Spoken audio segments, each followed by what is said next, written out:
Hello বন্ধুরা, তোমরা সবাই কেমন আছো? অর্চনা রান্নাঘরে নতুন একটা ভিডিওতে তোমাদের সবাইকে স্বাগত। আজকে আমি একটা ডিমের রেসিপি করছি, তো তোমরা আমার পুরো ভিডিওটা দেখতে থাকো। এই 5টা ডিম নিয়েছি আর পেঁয়াজ লঙ্কা কুচি করে কেটে নিয়েছি। এটা আমি ম্যারিনেট করব। চলো তোমাদেরকে দেখাবো আমি কী কী দিয়ে ম্যারিনেট করব। 5টা ডিম নিয়েছি আর পেঁয়াজ আর লঙ্কা কুচি করে কেটে নিয়েছি।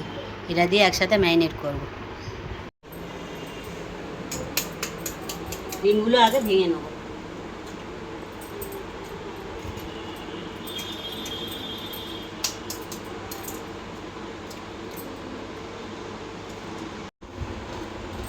এবার দিয়ে দিচ্ছি পেঁয়াজ কুচি আর লঙ্কা কুচি।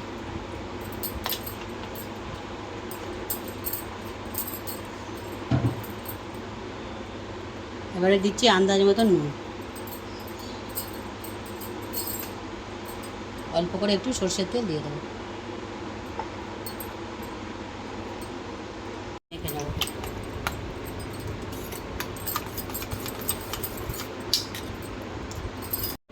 ভালো করে ফেটিয়ে নিয়েছি। এই বাটিটা নিয়েছি, বাটিটার মধ্যে একটু তেল মাখিয়ে নেব।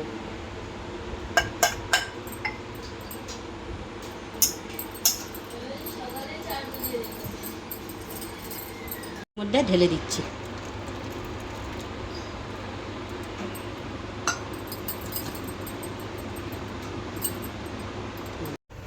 জলটা ফুটে গেছে, একটা স্ট্যান্ড বসিয়ে দিয়েছি, ওর মধ্যে আমি বাটিটা বসিয়ে দিচ্ছি।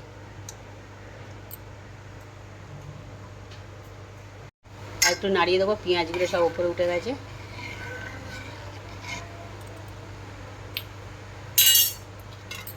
দিয়ে চাপা দিয়ে দিলাম। ওই চাপাটার উপরে আবার একটা চাপা দিয়ে দিচ্ছি, তাহলে ভালো মতন সিদ্ধ হয়ে যাবে। রেসিপি করার জন্য আলু দিয়ে আমি করবো। আলুটা ভেজে নেব। তেলটা গরম হয়ে গেছে, দিয়ে দিচ্ছি আলু।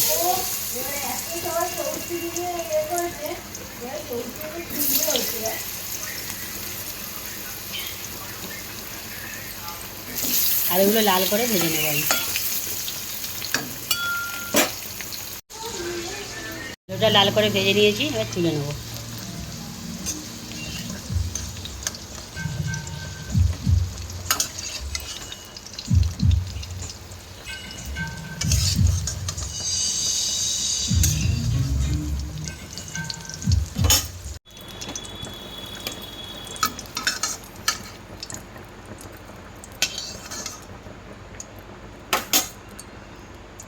আলুগুলো ভেজে নিলাম, এবার কেটে রাখা পেঁয়াজটা দিয়ে দিচ্ছি।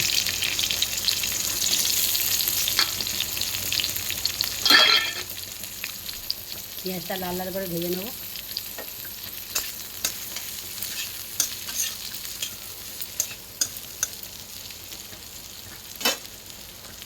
ডিমটা আমার পুরোটাই হয়ে গেছে, এবার নামিয়ে নেব।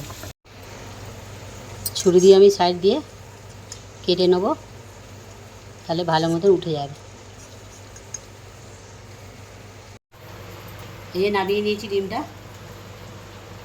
এগুলো আমি লাল লাল করে ভেজে নেব। আগে থেকে তেল দিয়ে দিয়েছিলাম, তেল গরম হয়ে গেছে, দিয়ে দিচ্ছি।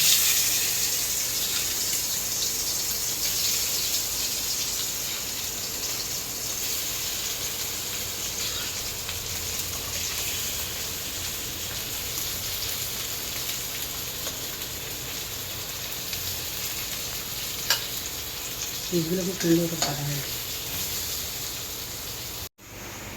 এটা ভাজা হয়ে গেছে, তুলে নিয়েছি।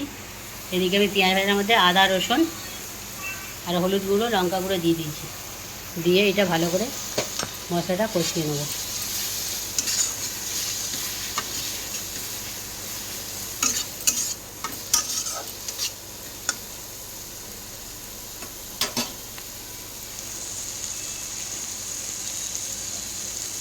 মশলা থেকে তেল ছেড়ে গেছে, ভেজে রাখা আলুটা দিয়ে দিচ্ছি। আলু দিয়ে আর ভালো করে কষে নেব।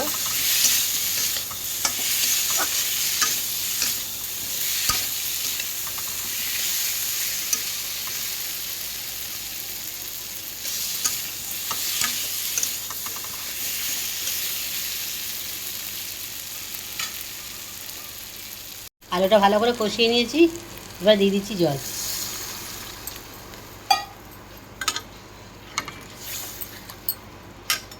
এবারে নুন দেওয়া হয়নি, আন্দাজ মতো নুন দিয়ে দিচ্ছি।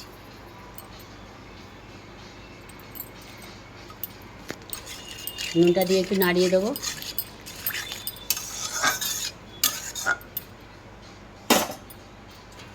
এবার চাপা দিয়ে দেবো।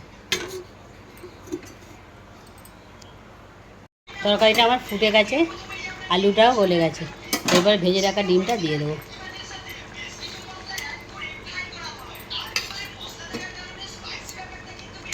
ডিমটা দিয়ে আমি 5 মিনিট মতন ফুটিয়ে তরকারিটা নামিয়ে নেবো। তরকারিটা আমার হয়ে গেছে। এবার গরম মশলা দিয়ে, বাটা গরম মশলা দিয়ে নামিয়ে নিচ্ছি।